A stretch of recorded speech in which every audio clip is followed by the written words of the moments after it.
रणधीर पनियार, पूरा मेरी बात तो एक दो चीजें कोई हो जरूरी हो। स्पीकर सर, सर्वप्रथम तो मैं इस महान सदन में मंत्री जी कुछ कुलदीप वत्स जी ने भी और डॉक्टर रघुवीर कादियान जी ने भी जो कानून व्यवस्था की बात की वो ठीक है, चिंता की बात है। लेकिन डीगल में जो मंजीत के हत्या का जिक्र किया, ये भी बताना चाहिए तुरंत पुलिस प्रशासन ने, सरकार ने सख्त एक्शन लेते हुए तुरंत उनको गिरफ्तार किया। और एक वो बिल्लू की जो बात हो रही थी चेयरमैन की, पुरानी बात है, उसमें जब मैं सांसद था तुरंत उसकी कार्रवाई करा करके उसकी धमकी देने वालों को तुरंत गिरफ्तार कराया था, जिसको गोली चलाई थी। ये मैं कहना, सरकार कार्रवाई भी पूरी, पुलिस प्रशासन कार्रवाई भी पूरी कर रहा है, इसमें कोई शक नहीं। माननीय मुख्यमंत्री जी स्पीकर सर, इस महान सदन में मुझे बोलने का जो अवसर दिया, मैं आपका धन्यवाद करते हुए सर्वप्रथम आपसे कहना चाहूंगा, अध्यक्ष महोदय, मुझे थोड़ा समय अगर आपकी कृपया हो जाए तो ज्यादा देने की कृपया करें, क्योंकि मैं ऐसे दौर से सदन के समय गुजर रहा था। मेरी पूजनीय माता जी का स्वर्गवास होने की वजह से मैं इस विधानसभा में उपस्थित नहीं हो पाया था और अपनी बातें नहीं रख पाया था। ये मेरे लिए एक सामाजिक प्रश्न भी था और मैं अपनी बात को आगे बढ़ाते हुए प्रार्थना करना चाहूंगा कि आपके माध्यम से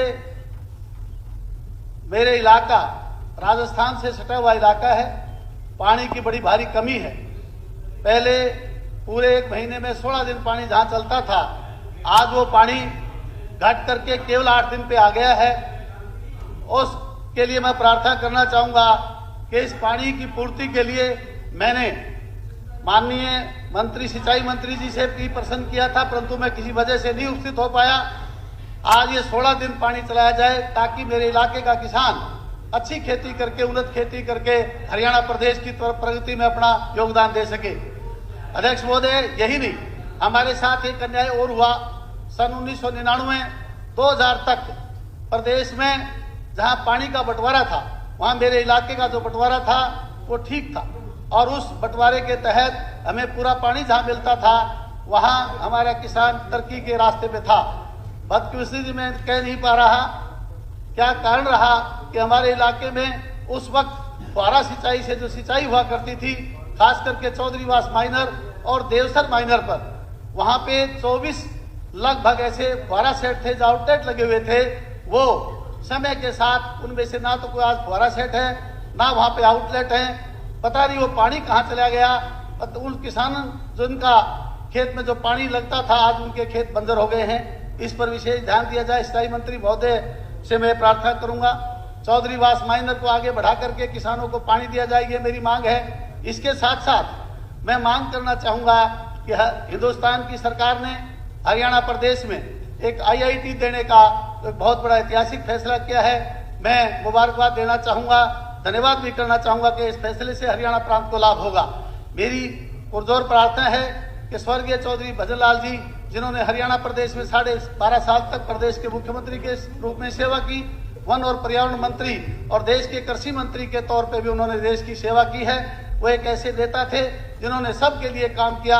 मेरी प्रार्थना है, बड़े बड़े नेता लोग हों, चाहे वो फ्रीडम फाइटर हों, बहुत ऐसे लोगों के नाम से बड़े बड़े इंस्टीट्यूट हैं। IIT मेरे नलवा विधानसभा में नोड़ी गांव एक ऐसा गांव है जो हम जमीन देने के लिए भी तैयार हैं। बालसुंद गांव आदमपुर का एक ऐसा है जो जमीन देने के लिए तैयार है। सरकार को हम ये ऑफर करते हैं, स्वर्गीय चौधरी भजन लाल जी के नाम से IIT स्थापित हो। हमारा इलाका जो उनसे बेहद प्यार, प्रेम और स्नेह रखता है, वहाँ हरियाणा प्रांत और देश के लोग भी उनके साथ विशेष जुड़ाव रखते हैं। यही नहीं, मेरा अगला जो आपकी सेवा में जो अर्ज करना चाहता हूँ, माननीय अध्यक्ष महोदय, ये पानी की कमी मेरे इलाके में, इसको पूरी करने के लिए जहां सरकार अपने और प्रयत्न करे, उसके साथ साथ मैं सुझाव देना चाहूंगा। हमारा जो हिसार घगर ड्रेन है, वो इतना पानी आ जाता है रेनी सीजन में, वो आगे जाकर के सरसा ओटू हेड पे जाकर के वो तबाही करने का काम करता है।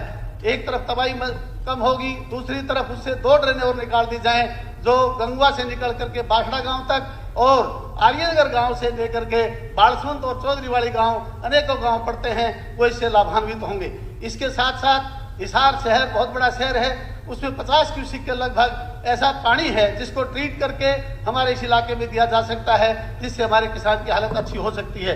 यही नहीं, मेरे इलाके में 5 गांव, मेरे इलाके से साथ सटे हुए आदमपुर क्षेत्र है, उसमें 5 गांव ऐसे हैं जहां स्वतंत्रता सेनानियों की जमीनें मिली थी और रहने के लिए उनको मकान बनाने के लिए उनको जगह दी गई थी।